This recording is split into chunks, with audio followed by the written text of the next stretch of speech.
INAES. Bueno, el movimiento mutual,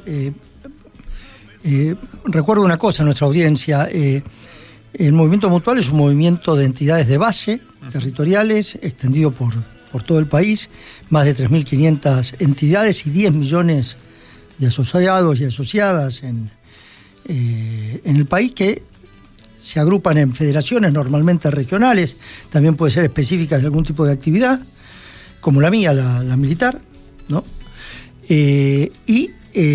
Como presidente de una federación, estoy en la Confederación Argentina de Mutualidades. Y la Confederación lo eligió al compañero Alejandro Russo y a mí para ser los vocales del directorio ante el INAES. El INAES es un organismo que regula la actividad del cooperativismo y el mutualismo, pero que en su directorio tiene 2 representantes del mutualismo, 2 del cooperativismo, sí, 2 por el Estado y el presidente. Es decir, que los movimientos territoriales tenemos 4 votos contra 3 del Estado. El 70% del presupuesto del INAES lo aportan los movimientos. Es importante esta explicación. Estamos hablando del Instituto Nacional del Asociativismo y la Economía Social. Y Economía Social, el INAES, que estaba antes en el marco del Ministerio de Desarrollo Social y con este gobierno se sumó al desarrollo productivo. Sí, cuando Mario Cafiero es nombrado presidente del instituto, ya se plantea esto de salir del concepto de asistencial, claro, a un concepto más vinculado con los procesos de producción de bienes y servicios. La idea era pasar a donde estamos ahora, la jefatura de gabinete. El problema que se dio es que había 2 Cafieros en la línea de sucesión y eso nos hizo ir al Ministerio de Economía. Ajá. Pero bueno, hay que ver qué pasa, ¿no? Si gana Milei. Ahora vamos con eso, porque ahí ya habría, ¿no?, un interrogante con todo el Estado argentino. Fabi, ahora un paréntesis histórico, porque vos venís de las mutuales militares, que son las primeras mutuales de la Argentina. No las primeras, pero está el movimiento claro, las mutual. Primeras son del movimiento obrero, digamos, ¿no? No, hay de todo, hay de todo. Vos tenés desde 1850 las primeras mutuales. Algunas de estas cosas están vinculadas a una inmigración política que se da en esos años, que es el macinismo, claro, ¿no? Muchos italianos que llegan acá y fundan socorros mutuos, las primeras sociedades italianas. Pero bueno, es cierto que el mutualismo está directamente asociado al surgimiento del sindicalismo. Claro. Es un complemento del movimiento sindical, o son complementarios ambos movimientos, ¿no? Como el cooperativismo. En realidad, el movimiento sindical, el movimiento mutual y el movimiento cooperativo son una respuesta comunitaria que formula la clase obrera, ¿no? En el surgimiento de la sociedad industrial. Y para resolver los problemas comunes. Exacto. En el caso de las mutuales militares, por ejemplo, para ver cómo, por ejemplo, se enterraban los militares en la zona de frontera. Por ejemplo, tenés para los socorros mutuos con el tema de los entierros, tenés el círculo militar que nace en 1880 con la biblioteca. O sea, cómo proporcionar en un proceso, como decía Weber, de profesionalización, ¿no? Generar condiciones para conseguir libros, para ir accediendo a una literatura profesional necesaria en ese momento. Y después surgen las ayudas mutuas, ¿no? Que son otra de las características del movimiento mutual, de los grandes servicios que presta: salud, vivienda, ayuda. ¿Hay 10 millones de personas hoy en mutuales? 10 millones de mutualistas y 18 millones de cooperativistas. Claro. Esto es un registro del 2018.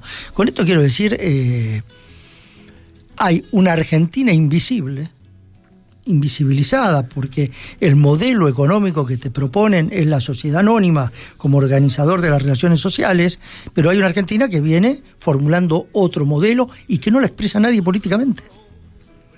Entonces, creo que esto que decís recién decías, como un poco en chiste de Milei, creo que acá hay un tremendo desacople entre la representación política y lo que está pasando en la sociedad. Entonces tenés un 40% de actividad informal que en esa actividad hay trabajo, en esa actividad hay comercialización. Ahora, nada la representa exactamente políticamente, y lo vemos que acá ha habido una especie de cachetazo, ¿no?, de la sociedad en los últimos 2 gobiernos. Claro. Particularmente. Uh-huh. Pero creo que no hay que pelearse con eso ni enojarse. Hay que escuchar qué pasa y formular respuestas. El enojo con esto no va, porque parte del problema es la incapacidad de escuchar que se tiene, ¿no? Y tanto... Bueno, el concepto de casta que planteó Milei pegó mucho, ¿no? Logró interpretar un malestar de una dirigencia que no puede resolver los problemas de la Argentina. Sí, que no da respuesta a los problemas de la sociedad, y que a su vez elabora retóricas cancelatorias. Entonces, de lo que se dicen determinadas cosas no se puede hablar. Esto es así. Ahora, nosotros no hablamos desde un lugar, sino que hablamos desde el movimiento nacional. Vos sos parte del peronismo también, ¿no? Como alguna vez me dijiste, como buen peronista te pusieron al frente para dirigir a las mutuales, ¿no? Los militares, y sos parte también del INAES, que ha hecho cosas también estos 4 años. Creo que también está invisibilizado, porque tanto Cafiero primero como Alex Roy luego ha generado buenas herramientas y con poco dinero, porque no ha habido un gran presupuesto para el INAES. Creo que se comparte, cuál es la visión. La visión es que si no discutimos cómo se construye el capital, cómo se organiza la producción, cómo se organiza el trabajo, cómo se organiza el consumo, no estamos discutiendo nada.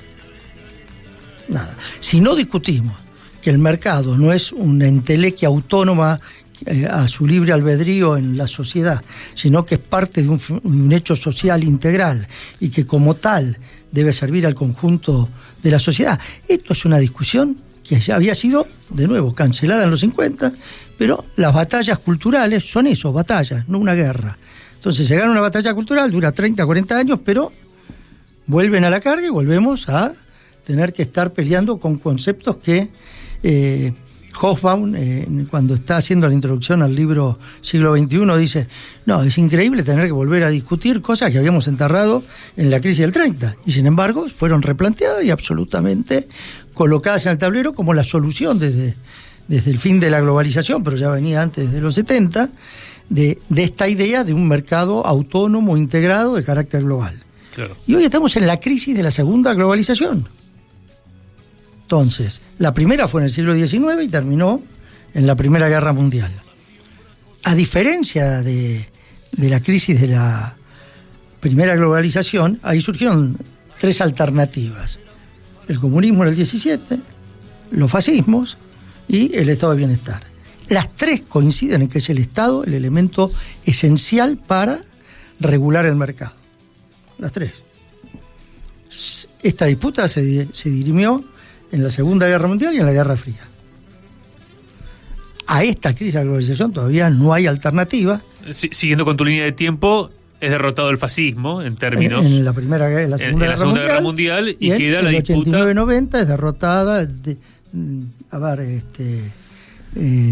hay una debacle de la Unión Soviética, del Pacto de Varsovia y del socialismo en general. A partir de ahí... globalización... Y con Reagan y Thatcher se va globalizando un esquema de financiarización. Pero hoy tenemos China, hoy tenemos el BRICS. Te diría, Lucas, que justamente el problema es hoy. Pues vos lo pusiste en términos políticos, Reagan y Thatcher, enunciándolo en estados. Y a mí me parece que la esencia de la crisis es la crisis del Estado. Entonces, son las corporaciones las que hicieron su negocio con la relocalización de empresas, con la desagregación de las cadenas de valor. No fueron los países. Es más, el reclamo de Trump o el reclamo de la derecha contra la falta de trabajo, contra las migraciones, contra esto, está en este campo. En el campo de que los países perdieron sus cadenas de valor porque los que hicieron su esquema a su gusto y antojo fueron las grandes corporaciones. Entonces, estamos ante y lo que vemos hoy, y se ve claramente en nuestra sociedad, que no es el Estado un interlocutor que sea parte de la solución. Entonces, como sucedió con el fin de la crisis de la primera globalización, si no es el Estado la parte de la solución, ¿desde dónde construimos una alternativa para regular estos mercados? La respuesta, ¿no? Bien. La comunidad claro. Es la respuesta. Sí, yo te quería preguntar por, el Fondo Monetario Internacional, ¿no? Junto al Banco Mundial son organismos que están siendo repudiados a nivel internacional. De hecho, con la cumbre de los BRICS se habló de, ver cómo reemplazamos a estos organismos que en nuestro caso nos están asfixiando. La inflación sabemos que es consecuencia del acuerdo que se alcanzó. ¿Cómo salir de eso? Porque al mismo tiempo estamos hablando de dolarización cuando en el mundo se va a contramano, se está desdolarizando. Y parece que nosotros estamos como retrocediendo muchos pasos, ¿no? Y la pregunta es, ¿con qué propuesta, cómo se puede salir de eso sin discutir dolarización, que es, digamos, la agenda que impuso Milei? Bueno, justamente eso, Leila. El pavoroso problema que tenemos es que no imponemos agenda, nos imponen agenda, ¿no? Como vos decís bien, el Fondo Monetario, el Banco Mundial, en general los organismos multilaterales nacidos del orden creado tras la Segunda Guerra Mundial están en crisis. Ese mundo está en crisis y ese mundo, a mi entender, ¿no?, está en crisis terminal. Y digo en crisis terminal, pongo un ejemplo: cuando tras el fin de la Primera Guerra se quiso volver al patrón oro y se quiso volver a los fundamentos de la primera globalización, terminaste en la crisis del 30. Entonces, acá estamos, el mundo está dando pasos hacia otro lado. Hacia otro lado. Ni el dólar puede garantizarse como moneda mundial, global, ¿no? Y hay que buscar otros. El mundo está buscando otros alineamientos. Esto lo vemos entre países que son incluso socios de Estados Unidos. Arabia Saudita con Rusia, Arabia Saudita con Irán, Arabia Saudita están buscando transacciones en otro tipo de moneda. Esto es lo que está pasando. Lo que no está claro es hacia dónde vamos. Porque les conviene. Claramente. Y sí. No solo conviene, sino que el otro ya no te ofrece. O sea, una de las cuestiones de la manifestación del poder es que cuando no te sirve, porque está en crisis. Entonces, lo que pasa esto es por la crisis de la economía norteamericana o la economía occidental, ¿no? El otro día Axel Kicillof habló de crear nuevas canciones, no sé si lo escuchaste. Sí, lo escuché. ¿Qué opinión tenés? Porque vos hablás de la comunidad y, en realidad la comunidad organizada era el ideario que lanzaba un Juan Domingo Perón en los 40, 50. Yo creo que muchas de las herramientas de la revolución justicialista hoy son parte del futuro, es mi opinión, ¿no? Yo comparto totalmente, es decir, el peronismo muchas veces creyó que era estatista. El peronismo nunca fue estatista. El peronismo fue un estado promotor que buscó que la sociedad se desarrolle. El concepto de organización libre del pueblo. Exacto, organización libre del pueblo. Y ahora, cuando vemos que hizo la sociedad desde el segundo plan quinquenal hasta ahora, fue desarrollando las organizaciones libres del pueblo. Claro. Estatista era en todo caso el comunismo o el estalinismo, digamos, ¿no? Sí, no, pero podría haber. A ver, el peronismo, hay momentos en que si uno no tiene con qué desarrollar algo, hay más presencia del Estado. Por ejemplo, el IAPI. El IAPI lo controlaba el Estado, pero en el Perón te decía, esto lo tienen que manejar los productores. Cuando se desarrolle, cuando tengamos el nivel de desarrollo de organización, esto se tiene que manejar desde este punto de vista. Pero insisto, nosotros tenemos en las organizaciones territoriales el único capital nacional. Y es un capital que se desarrolla de un modo distinto al que nos propone el libre mercado. Es un capital asociado, claro, el que tenemos. Acá está el territorial, queda en el lugar y fomenta el desarrollo local. Entonces nosotros tenemos que acortar la cadena de valor entre centros de distribución, productores locales, pymes, y llevarlo. Y el otro tema que tenemos que encarar es eso, que es este fenómeno que es, como les decía, de la misma manera que la economía social, cooperativas y mutuales, son un resultado de la revolución industrial, la economía popular es el resultado de la desindustrialización y del capitalismo financiero. Es el resultado de la pérdida del empleo. Ahora, el fenómeno que se da acá es que la pérdida de empleo no quiere decir que no haya trabajo. Esa economía justamente se caracteriza por haberse creado un trabajo. Entonces, tenemos que ir viendo esto para ver también cómo se promueve esta organización y formalización de este trabajo. Déjame preguntarte en ese sentido, estamos charlando con Fabián Brown, general retirado del Ejército Argentino, historiador, ya se habrán dado cuenta, y dirigente mutualista, hoy integrante del directivo del INAES. Hoy creo que se lanza el monotributo productivo, ¿no? Digamos, es una de las políticas, yo la verdad que soy crítico, porque soy monotributista. Conozco poco. No, pero te lo pregunto en términos más de lo que vos planteás, de cómo proyectar la economía social, la economía popular. No, por Somos parte que de eso. Tenés todo lo que yo como pérdida monotributista de soy en todos lados, digamos. Ni te hablo para alquilar. Sos un... Comparto, mis hijos son todos monotributistas. Por eso, digamos, y es algo que nos legó el menemismo, año 98, Cavallo. ¿No hay que encontrar otras formas? Totalmente de acuerdo, pero a ver, nosotros desde pilares que pone el proceso, ley de identidad financiera, ley de aduana, deuda, y después la sintonía fina la hace el menemismo desde el 89, ¿no? Ley de modernización del Estado, el decreto del 91 de Cavallo de desregulación del comercio interior, del comercio exterior, del transporte público, la desarticulación de ELMA, todo lo que hemos vivido. Que el kirchnerismo no rompió eso. No cambió una coma de eso. O sea, el Estado compra como nos decía Cavallo, el comercio exterior se desarrolla como nos decía Cavallo, no cambiamos nada. Tuvo una política mucho más cercana a la gente con respecto con el tema de subsidios y con redistribución del ingreso en determinado momento para aumentar el consumo, pero sin tocar el modelo. Claro. Pero ni que hablar la ley de entidades financieras. Nada, eso podemos, fíjense, nos hablan, la política cada tanto nos habla de cambiar la Constitución, pero la ley de entidad financiera es parece el código de Hammurabi, no lo cambia nadie. Qué buena frase esa, te la voy a robar. ¿Y cómo seguimos, Che? ¿Cómo la ves para el 22?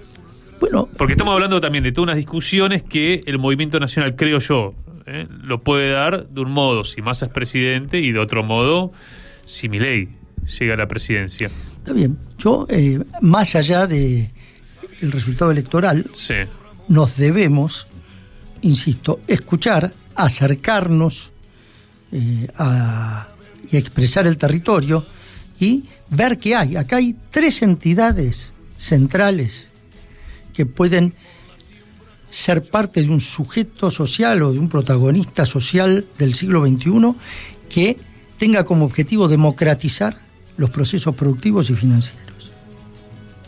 40 años de democracia, gozamos de derechos políticos, hemos desarrollado derechos individuales y de minorías y al mismo tiempo la economía se concentró y se transnacionalizó. Claro.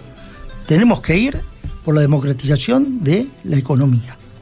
Y nosotros tenemos en el sindicato, en la mutual, en la cooperativa, en los municipios, entidades democráticas, de productoras de bienes y servicios, que pueden ser protagonistas en el siglo XXI de esta agenda, de este nuevo gran objetivo del movimiento nacional para el siglo XXI. Te sumo los clubes de barrio. Todo. Hay experiencias muy interesantes. Todo lo asociativo. Cómo se van, sobre todo en las provincias, asociando desde clubes de barrio, mutuales, cooperativas, a construir, una imbricación. Una imbricación, esa es la palabra. Yo tengo ejemplos excelentes. En Rosario está la proveeduría del Sindicato de Comercio. El comercio minorista más grande de Rosario, factura más que Carrefour. Hay ahora la formación a partir de la proveeduría, una cooperativa de la Nueva Argentina, donde se acercan productores regionales de Entre Ríos, de Córdoba, estamos viéndose acercar de Buenos Aires, para acortar las cadenas de valor y llegar a la góndola. Pero no solo ahí, sino convenios con Villa María para llegar a las góndolas en Villa María, en donde el grupo Gesta en Villa María compró un hiper, al cual la góndola la está abasteciendo la Cooperativa Obrera de Bahía Blanca, que tiene más de 2 millones de asociados y más de 150 lugares de distribución. Y ni hablar del grupo Devoto en Córdoba, que también es otro gran modelo de esto. Entonces, hay algo que está haciendo desde abajo. A ver, esto que digo, me invitan, pero lo están haciendo ellos, el Estado no está haciendo nada, y son ellos los que promueven esto. Entonces, hay una Argentina invisible que se está moviendo y que va a dar respuesta. Lo que tiene que hacer la política es mirar eso y dejar de mirar para arriba a los grupos económicos y mirar más a la sociedad qué nos está diciendo, ¿no? Porque basta de tener candidatos del establishment como para poder empezar a pensar en grande. Y también una concepción que yo creo que tuvo el kirchnerismo de lo que dice un pensador nacional, un amigo, Charlie Abondoglio, habla de la vanguardia funcionarial. Esta idea que desde el Estado iban a resolver todo, que estuvo muy presente en el kirchnerismo de no es la organización libre del pueblo, es desde el Estado. Y eso se demostró que no se puede. No, yo creo porque aparte es el Estado del menemismo. La política profesional, ¿no? Y la política profesional, que está bien, la puede haber. Ahora, ¿a quién responde esa política profesional? Y te doy otro, o sea, nadie discute la legitimidad de los derechos, que significan los derechos individuales y de minorías. Pero si esto no está asociado a los derechos de la mayoría, pueden ser utilizados por los grupos económicos para focalizar acá y ir contra esto. ¿Qué es lo que ha pasado? Hemos ganado en derechos individuales y minorías, hemos perdido derechos sociales y calidad de vida. Claro. Entonces, en algún momento tenemos que sentarnos y decir, bueno, señores, hemos sido funcionales a todo esto. Dejemos de dar cátedra con un montón de cosas. Pongo un ejemplo. Cuando Macri nos iba a endeudar, largó el tema del aborto. Marchas de la Celeste, marchas de las Verdes, y no se habló de la deuda. Entonces, muchas veces, sí, no somos, y esto es lo que hay que hacer, es ligar los movimientos, ligar las agendas y hacer política más arriba para no servir a los mismos grupos que utilizan cosas para desviarnos y perjudicar a las mayorías. Discutir lo estratégico. Exactamente. Fabi, gracias por la visita. Por favor, saludos a Kim, entonces. No, bueno, hacemos un comentario. Dale. Simplemente, como hombre también militar, ¿qué te pareció? ¿Qué comentario de café harías de la foto de Putin y Kim Jong-un? Mirá, no muy distinta a la foto de Kim con Trump. Kim, al desarrollar la bomba y ser un país pobre pero con la bomba, sí, se sienta en la mesa de negociaciones internacionales porque todos necesitan hablar con él, ¿no? ¿Qué me parece? No, nada que cambie nada significativamente, pero es una ostentación de cómo se mantienen las relaciones entre Xi Jinping, Putin y otros líderes. Por ejemplo, no saquemos a Erdogan de esto también, que es otro líder muy importante. Fuera del aire me dijiste, los viejos imperios que van resurgiendo. El imperio turco, exacto, bueno, el imperio chino, el imperio de los zares. No todos van resurgiendo. Los europeos parecen que no. No. España, ¿dónde está España? No, España, ¿dónde está Alemania? ¿Dónde está Alemania? Parece que entra en recesión. Así que, bueno, un saludo a la audiencia, un gusto, Lucas, Leila, y bueno, lo único que quiero decir, escuchemos a nuestra sociedad, en general nunca se equivoca, confiemos en eso, el pueblo no se equivoca. Y bueno, este es una tara que me viene del peronismo también, así que el pueblo no se equivoca, así que confiemos en eso, escuchemos y construyamos las respuestas que necesita nuestra sociedad y no la que necesitan los grupos económicos que a su vez están en crisis, que no los para nadie en esa crisis. Gracias, Fabi. Chao, hasta luego. Fabián Braun aquí en Punto de Partida.